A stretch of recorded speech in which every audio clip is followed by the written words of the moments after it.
Hello again, and welcome to Lesson 6 of Elder Tree's course on living well with chronic pain. In this lesson, we'll learn more about the tough emotions that can come with chronic pain. When you're in real physical pain, it may be hard to see the value of talking or thinking about feelings. You may even think that if your loved ones or healthcare providers show concern for your emotional state, they're not taking your physical pain seriously. But ignoring emotions comes at a high price, especially for people with chronic pain. Emotions may not have caused your pain, but studies show that they do have the power to intensify it. Luckily, it is possible to manage tough emotions, and while this may not eliminate your pain, it can help reduce the control that pain has over your life. It may even help keep the pain from getting worse. By the end of this lesson, you'll have answers to these important questions. Why do some emotions magnify pain? What can keep worry and stress in check? And can emotions ever help shrink pain? We'll start by looking at a few of the normal, natural responses many people have to chronic pain. To continue, say next. Chronic pain asks us to face up to a wide range of difficult feelings.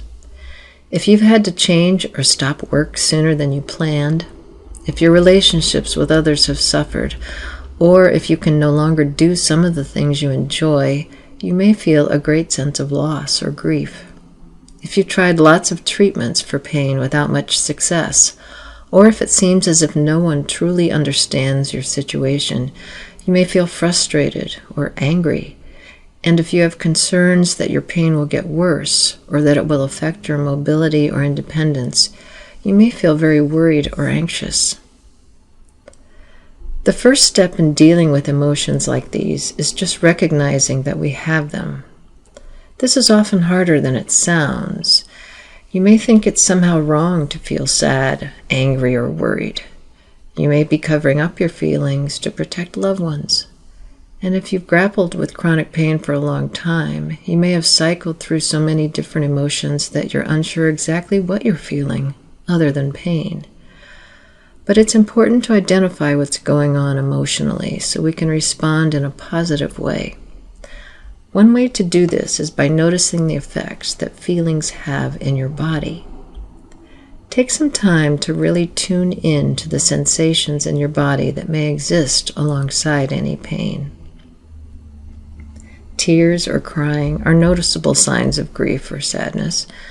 But if you're sad, you may be more likely to feel a kind of heaviness in your arms and legs. Your posture may be slumped, or you may also feel tired or sluggish, or not have an appetite.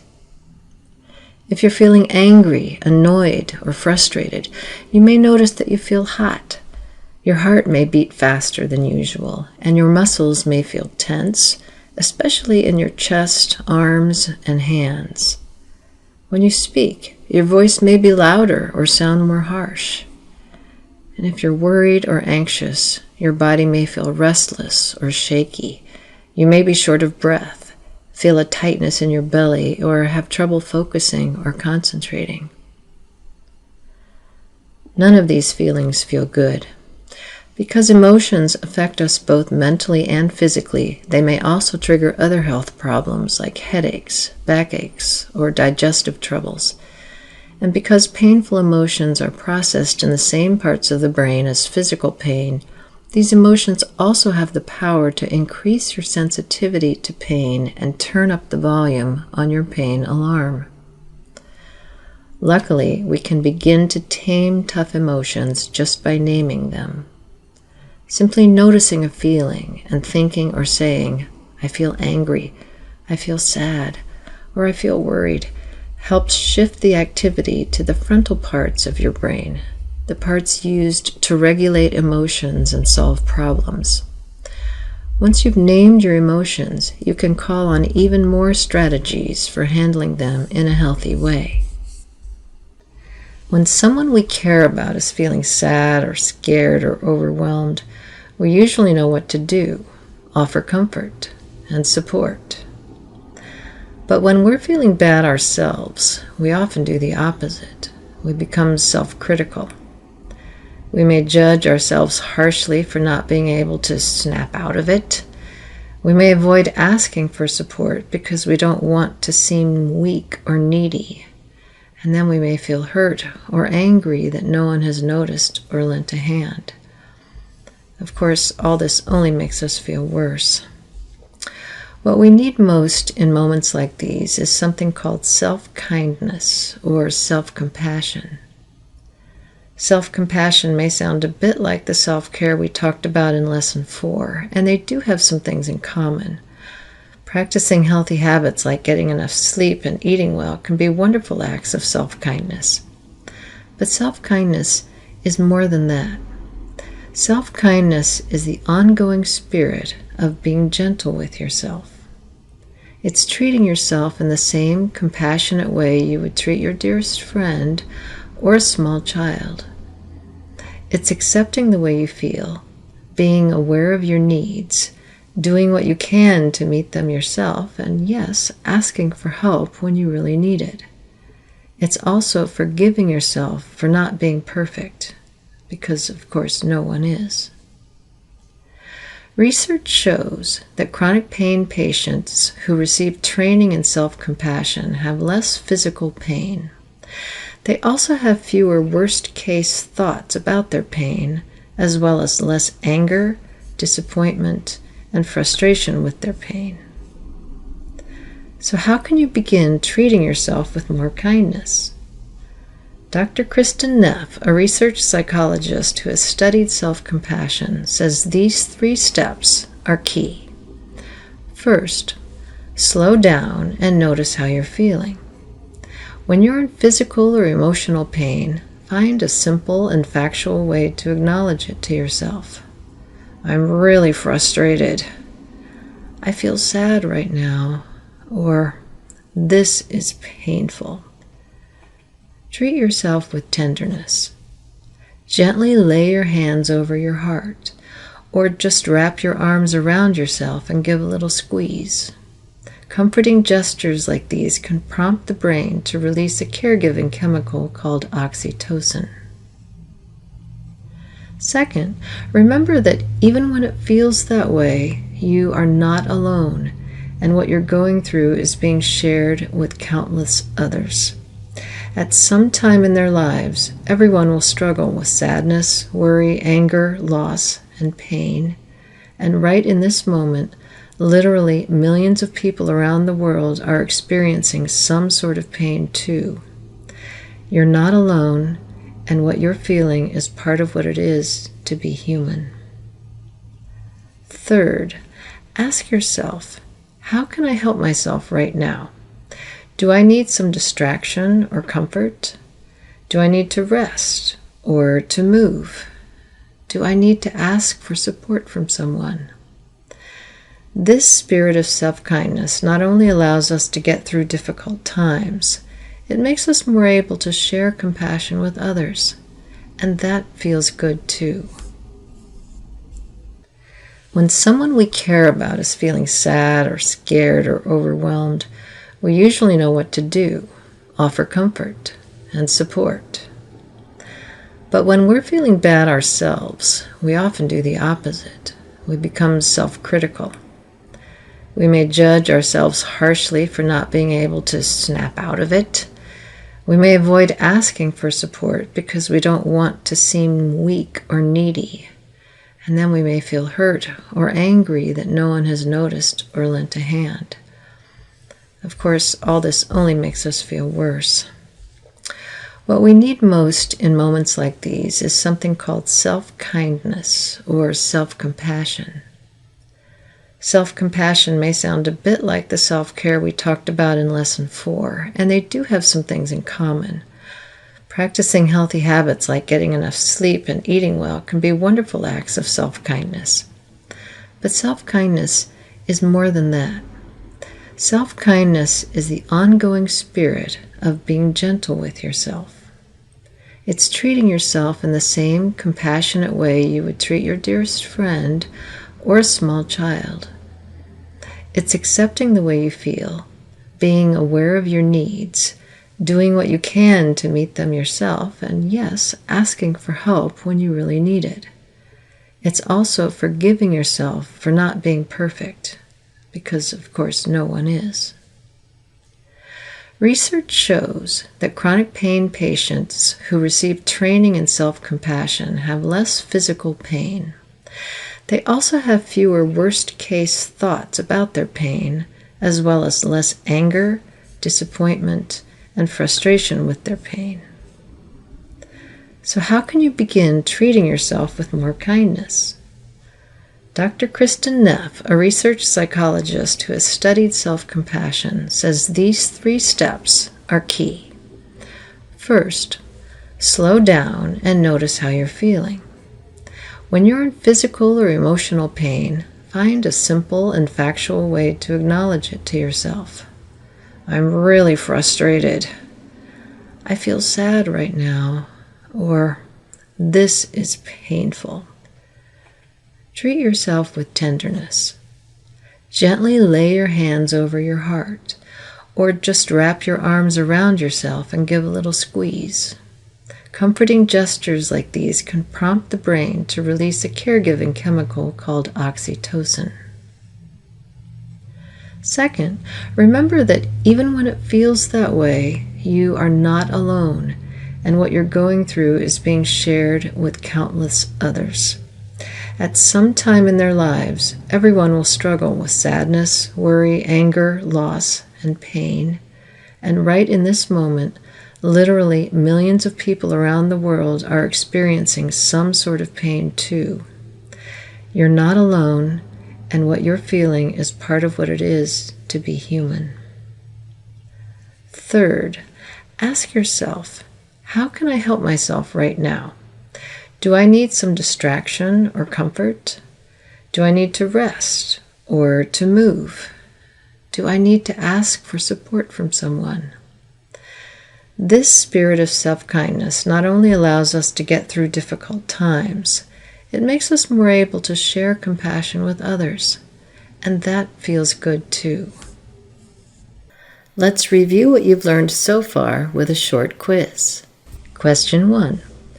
Which of these statements are true? A. Emotional and physical pain are processed in the same parts of the brain. B. Emotions are both physical and mental experiences and can trigger health problems like headache, backache, or digestive troubles. C. Emotions can affect your levels of physical pain. D. All of these statements are true. The correct answer is D. All of these statements are true. Emotions can affect your levels of physical pain for many reasons. Question 2. What is self-compassion? A. A spirit of kindness toward yourself. B. A form of physical exercise. The correct answer is A. Self-compassion is a spirit of kindness toward yourself. Take a moment to notice your breath. In, out, in, out. Nothing we do is more ordinary than breathing, and yet, almost nothing can have a more rapid or powerful effect on how we feel. To understand why, we need to go back in time to when humans lived in caves and faced life-threatening dangers such as hungry tigers. A process in the body called the fight or flight response helped keep people safe. In the face of danger, this response sped up their heartbeat and changed their breathing. This prepared their bodies to do battle or to run. Humans don't face many lions or tigers today, but we do battle countless other sources of stress. Anything that worries or angers us or causes pain can affect our breathing in the same way. Our body prepares as if we need to run or to fight. We breathe more rapidly and take in new breaths before we fully exhale the old ones. This activates what's called the sympathetic nervous system. It energizes and tenses the body and produces stress hormones. The problem is that our bodies are not meant to breathe this way for long. Over time, this kind of breathing just makes us feel more stressed and anxious. The constant flow of stress hormones that results can contribute to heart disease and other health conditions. It also has the potential to ramp up our pain. Fortunately, one solution is literally right under our noses. Breathing is one major body system that's partly under our control. Although we can't stop breathing, at least not for long, we can make small changes in how we breathe. By making the out-breath a little longer than the in-breath, we can help activate the parasympathetic nervous system. This is the part of the nervous system that allows the body to rest and relax. We sometimes do this instinctively when we let out a long breath. There's a reason it's called a sigh of relief. A calming breath technique that lengthens the out-breath has been taught for centuries in traditions like yoga. Modern research shows that this kind of breathing can help reduce emotional distress and can reduce pain or make it more manageable. It can also help in managing lung conditions such as asthma or COPD. We've invited Justine Shelton, a yoga therapist trained in working with older adults, to explain how it works. I'm probably preaching to the choir here. If you're having trouble breathing, are you going to try and really increase your inhale? Has anyone tried that? No, we usually just have oxygen. Yeah. What trying to really say you're like, damn it, today I'm going to increase my inhale, and you just make yourself, it's a good way to have a panic attack. It's a good way to go into distress. It can trigger the lungs.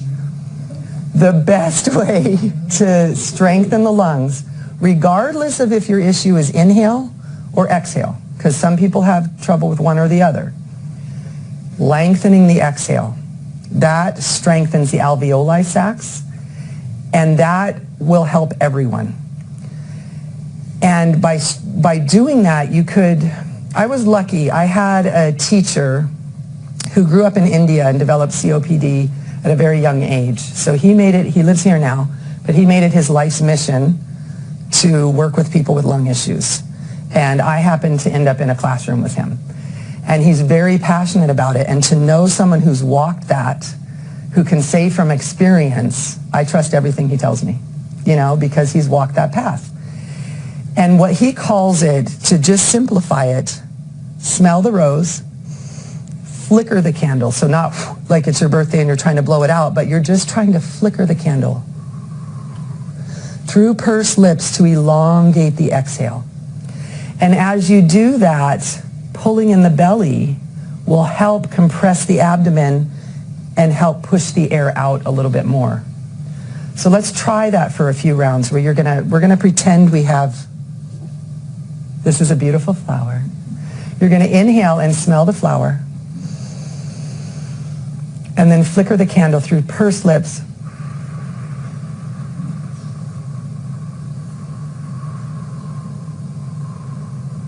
And at the end of that exhale, pull your belly in a little. Then let the inhale happen. Smell that rose, flicker the candle.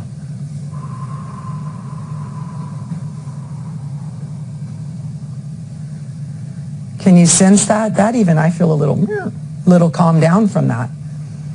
So that's going to be my homework challenge for you, to smell roses and flicker candles. Just periodically throughout the day. This isn't something like you're going to do an hour of I'm working on my breath. This is something that's your life. So you're going to take these yoga snacks throughout your day, throughout your life. Calming breath work is a great way to respond to anxiety and other stressful feelings right as they're happening. But if your days are loaded with situations that leave you feeling like you're at the end of your rope, It's important to explore ways of steering away from stress and other negative emotions before they have a chance to overwhelm you. Here are some suggestions. 1. Do what you can to eat well and get enough sleep and exercise. Sleep and exercise in particular help regulate our emotions. If you need some tips, revisit the tips on movement and sleep in lessons 3 and 4, or visit the Elder Tree Health Library for more ideas. 2. Cut back on commitments. Take some time to look back at your schedule over the past week or two. Make a list of any events or situations that left you feeling anxious, stressed, or overwhelmed, and then consider ways you might make them less stressful. For example, if one source of stress is shopping or running errands, can you order groceries or make other purchases online? If they're not absolutely essential, can you say no to commitments that feel more draining than rewarding? Part of self-compassion is accepting that you can't do everything others might expect of you or you expect of yourself. 3. Do what's difficult first. If there's something unpleasant you absolutely have to do, get it out of the way in the morning. That way you won't spend the rest of the day dreading it. 4. Put a pause on politics. These days, news programs, internet sites, and social media are constant sources of stress and other intense emotions. Try to reduce the time you spend reading, watching, or listening to news and politics. And look for sources that deliver news in a calm and matter-of-fact way. Avoid content or personalities that leave you feeling more riled up than informed. 5. Clear a space for what's good. This means being sure to make room in every day for something that's soothing, funny, heartwarming, or uplifting. This might be a phone call with a friend, listening to music, watching the birds outside your window, reading a good book, or doing a spiritual practice like prayer or meditation. Need ideas? Now's a great time to look back at the list you made of pleasant activities in Lesson 4. How did they go for you? If you enjoyed the first activities you tried, make a plan to do them again and again. Or try another activity on your list. Pleasant experiences are like emotional vitamins. They can keep us sturdy and ready for dealing with whatever tough feelings come our way. We know focusing on positive experiences and emotions is never as easy as it sounds. In fact, it can be really challenging. This is especially so when you have chronic pain. But the truth is, it's hard for everyone. We can blame our ancestors long ago for this fact too. Way back then, being alert to danger, that is, negative experiences, meant the difference between life and death. So the brain evolved in a way that makes it give extra attention to anything in the environment that's negative. This tendency to dwell on the bad stuff is called the negativity bias. It's another way, along with pain, that our brain works to keep us safe. Negativity bias makes us far more likely to dwell on a critical comment or an unpleasant experience than we are to remember the details of something good that happened. You might spend a wonderful afternoon with your grandchildren, but end up remembering the day for the traffic jam you got stuck in on the way home. How can we avoid being pushed off balance by negative emotions like anger, sadness, and worry? It takes a little effort, but the trick is to make it a point to remember and savor the good things, no matter how small they might seem. This is where gratitude comes in. When researchers asked hundreds of people with chronic pain about a variety of health issues, they found that people who expressed gratitude slept better, felt happier, and had fewer symptoms of depression and anxiety. There are almost as many ways to practice gratitude as there are things to be grateful for. Here are a few that you can try. Keep a gratitude journal or list. If you're not much for writing, just take a few moments each day to appreciate something positive. Tie these gratitude breaks to habits that are already a regular part of your day. For example, try noting something positive when you have your first cup of coffee in the morning. Or, before bed, walk back through your day and remember at least one good thing that happened. It doesn't have to be earth-shaking. It might be something as simple as the warm feeling of clothes fresh from the dryer or a joke that made you smile. Say thank you and mean it. When you thank someone for helping you or providing a service, take an extra moment to say exactly what you appreciated, as in, "Thanks, it means a lot to me that you're so careful." Try looking people in the eye when you thank them too. Good feelings sink in deeper that way. Tell a friend or a family member something that you appreciate about them.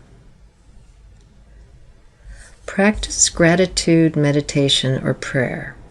Check out the related resources for this lesson to find some guided gratitude meditations.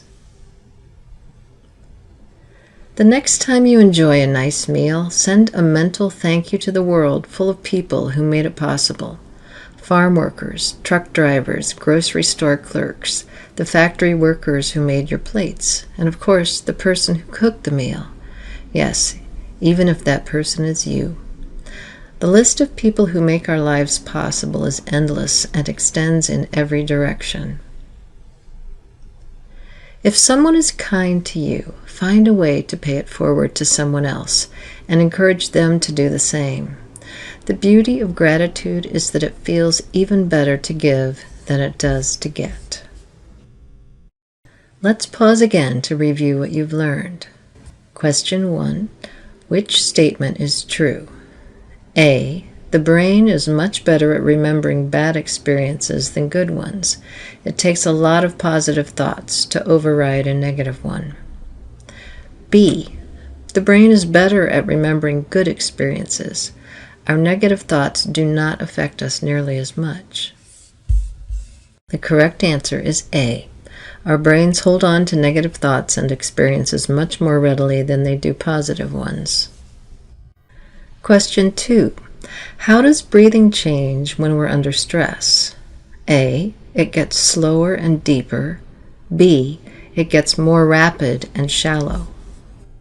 The correct answer is B. When we're feeling stressed or anxious, breathing becomes faster and more shallow. Question 3. What kind of breathing tells your nervous system it's okay to relax? A. Longer, slower out-breaths, or B. Longer, stronger in-breaths? The correct answer is A. Longer, slower out-breaths, as if you're gently flickering a candle flame, help your nervous system relax. Practices like gratitude, self-compassion, and breath work are powerful. It's good to keep in mind, though, that they work only if you make them a habit. Also, many brief moments of self-care and gratitude throughout the day are more helpful than something you do infrequently, even if you do it for a longer period of time. So let's keep a good thing going by taking a few moments to breathe calmly right now. Remember that during calming breathing, the out-breaths are longer than the in-breaths. We can begin by breathing in to a count of 3 and breathing out to a count of 4. As we get comfortable with this pattern, we can extend the out-breath a little more if possible. To start, breathe in through the nose as if you're smelling a beautiful flower. 1, 2, 3. Then breathe out through the mouth very gently, as if you're just flickering the flame of a candle. 1, 2, 3, 4. You don't need any special equipment or help to do this practice, but we have created a video to make it easier to picture. Let's try it now.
We hope you found it beneficial today to stop and smell the roses. We also hope you'll come back often to try this and the other breathing exercises and activities that are always available on Elder Tree. The more frequently you practice these techniques, the more likely they are to help. So what's next on your path toward living well with chronic pain? In Lesson 7, we'll talk about relationships with family and friends and how to build bridges that make your life and theirs richer. Until then, you can find out more about dealing with tough emotions by checking out the resources that accompany this lesson, or visit the Elder Tree discussion group to share your thoughts or hear what others have to say. We really do appreciate hearing from you. See you soon.